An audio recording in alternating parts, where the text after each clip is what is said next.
సంగారెడ్డి జిల్లా పటాన్చెరు నియోజకవర్గం రామచంద్రపురం కార్మిక సంఘాల దేశవ్యాప్త సమ్మెలో భాగంగా సిఐటియు ఆధ్వర్యంలో నిరసన ర్యాలీ చేపట్టారు. ఈ సందర్భంగా సిఐటియు నాయకులు మాట్లాడుతూ కేంద్ర రాష్ట్ర ప్రభుత్వాలు కార్మిక వ్యతిరేక కార్యక్రమాలు పాల్పడుతూ ఉన్నాయి. వారి వైఖరి వెంటనే మార్చుకోవాలని, కనీస వేతన చట్టం అమలు చేయాలని డిమాండ్ చేశారు. దేశవ్యాప్త సార్వత్రిక సమ్మెలో భాగంగా ఒక రోజు కార్మిక సంఘాలన్నీ నిరసన చేపట్టాయన్నారు. కేంద్ర ప్రభుత్వం తీసుకువచ్చిన 4 లేబర్ కోడ్ చట్టాలను రద్దు చేయాలని, కనీస వేతన చట్టం రూ. 26,000 ప్రకటించాలని, ఆరోగ్య బీమా పెన్షన్ సౌకర్యం కల్పించాలని డిమాండ్ చేశారు. కాంట్రాక్ట్ అవుట్సోర్సింగ్ వర్కర్ల స్థానంలో పర్మనెంట్ ఉద్యోగాలను నియమించాలని డిమాండ్ చేశారు.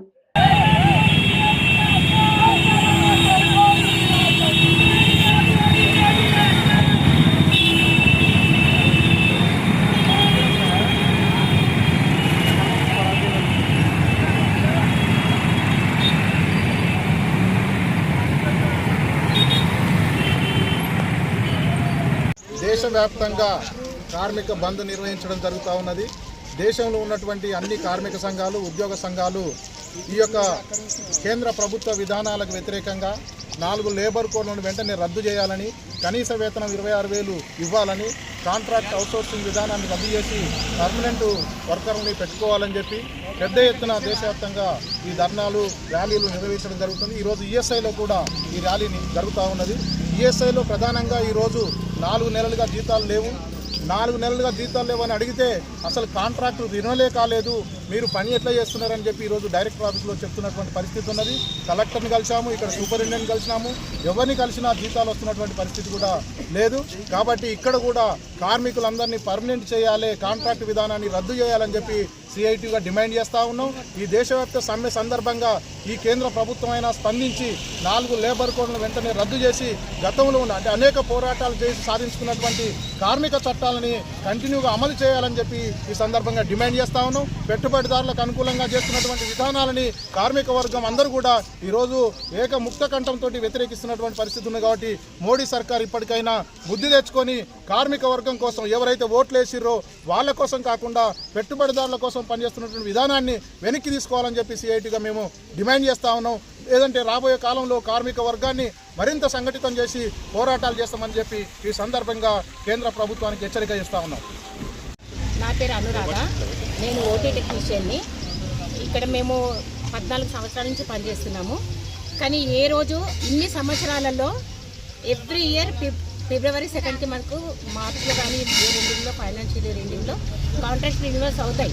కానీ ఆ కాంట్రాక్ట్ రిన్యూవల్ అయిన తర్వాత మాత్రమే ఒక 1 మంత్ 2 మంత్స్ కంటిన్యూ శాలరీస్ పడతాయి. తర్వాత మళ్ళీ స్టార్ట్ 3 నెలలు 4 నెలలు ప్రతిసారి మేము కాంట్రాక్ట్లకు ఫోన్లు చేసుకోవాలి, అందరం బ్రతిలాడుకోవాలి. పని మాత్రం కరెక్ట్గా చేయించుకుంటారు. అవుట్సోర్సింగ్ వాళ్ళంటే చాలా చిన్న చూపు ఇక్కడ. మాకు మాత్రం ఏ రోజు శాలరీ సరిగ్గా వచ్చిన దాఖలాలు మాత్రం ఇక్కడ లేవు. అసలు మేము ఇప్పుడు యాజమాన్యాన్ని అడిగితే మాకు సంబంధం లేదు, ఎవరికి అడిగినా మాకు సంబంధం లేదు. మరి మేము ఎవరి కింద పనిచేస్తున్నాము, మేము ఎవరి దగ్గర పనిచేస్తున్నాము, కనీసం వాళ్ళకి కొంచెమన్నా ఉండాలి కదా. ఇప్పుడు సూపరింటెండెంట్ సార్ ఉన్నారంటే కనీసం మరి మా బాధలు అర్థం చేసుకోవాలి కదా.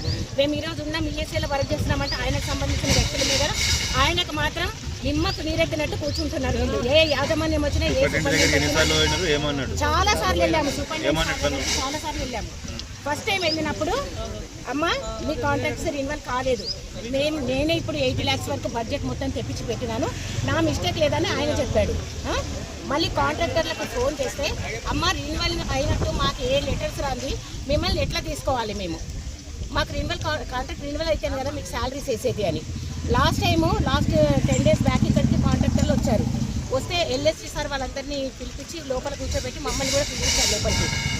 ఫ్రైడే రోజు సార్ వాళ్ళు వచ్చారు, మండే రోజు శాలరీస్ వేసేస్తున్నారు, మండే శాలరీస్ వేస్తున్నారని చెప్పారు. మండే ట్యూస్డే వెనస్డే కాల్ చేస్తా పోతున్నాం కాంట్రాక్టర్లకి, చేసే వాళ్ళు ఫోన్లు కూడా లిఫ్ట్ చేయాలి. రావు మాకు ప్రతిసారి పెండింగ్, లేదు ఎప్పుడు రాలేదు. 4 months sir 4 months balance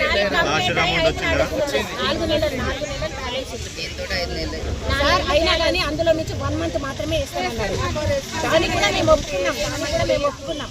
only వాళ్ళ దగ్గర మాకు బడ్జెట్ రాలేదు అని చెప్తారు వాళ్ళు. మాకు బడ్జెట్ లేదు, మాకు బిల్స్ రావట్లేదు, మేము జేబులో నుంచి ఇవ్వాలని వాళ్ళు అడుగుతున్నారు. మేము ఎవరి దగ్గర పనిచేస్తున్నాము, మేము ఎందుకు పనిచేస్తున్నాము, మరి మా బాధలు ఎవరు అర్థం చేసుకుంటారు? ఇది కాకుండా సార్ నేను ఇంకొకటి మొత్తం అందరి ముందు చెప్తున్నాను. మాకు సాలరీస్ లేనప్పుడు 4 నెలల నుంచి కొత్తగా 10 మందిని ఈయన ఎట్లా రిక్రూట్ చేస్తాడు ఇది అడగండి మీరు. కొత్తగా 10 members ఓన్లీ ఈ 1 month 1.5 monthలో 4 months నుంచి మాకు సాలరీస్ లేవు. ఆ 10 members ఎక్కడి నుంచి వచ్చిండ్రు, ఎట్లా వచ్చిండ్రు? ఇంతకుముందు మేడం వీళ్ళు ఎవరు మాకు అవసరం లేదని రాసిచ్చి వెళ్ళిపోయిండ్రు పద్మజ మేడం. తర్వాత సుధాకర్ సార్ ఉన్నారు, ఆయన ఒక్క పోస్ట్ కూడా ఫిల్ చేయలేదు సిస్టర్స్ది. ఈయన వచ్చిన తర్వాత 10 పోస్టులు ఎట్లా ఫిల్ చేశారు అంటే వాళ్ళతో సంబంధం ఉంది. మరి ఆ 10 మందికి జీతాలు ఇస్తున్నారా? ఎక్కడ వస్తున్నాయి సార్? వాళ్ళు కూడా 3 months క్రితం వచ్చిన వాళ్ళకి శాలరీ లేదు, 1 month క్రితం వచ్చిన వాళ్ళకి శాలరీ లేదు. ఇప్పుడు 10 days బ్యాక్ కూడా 5 మంది వచ్చారు. వీళ్ళందరూ ఎక్కడి నుంచి వస్తున్నారు? వీళ్ళందరూ ఎవరు తీసుకుంటున్నారు? ఎన్ని డబ్బులు తీసుకుంటున్నారు మాకు కావాలి అంటే మాకు న్యాయం చేయరు. ముందు నుంచి ఉన్న వాళ్ళకి న్యాయం చేయరు. కాకపోతే ఫ్రెష్ క్యాండిడేట్స్ దగ్గర అమౌంట్ తీసుకోవాలి. మళ్ళీ వాళ్ళ ఇష్టం ఉన్నట్టు మాట్లాడుతున్నారు. మాకు స్టాఫ్ కూడా ఇష్టం వచ్చినట్టు మాట్లాడతారు. కానీ ఇప్పుడు మా దగ్గర మాకు శాలరీస్ లేవు సార్. మేము మార్నింగ్ వస్తున్నాం ఖచ్చితంగా అవుట్ సోర్సింగ్.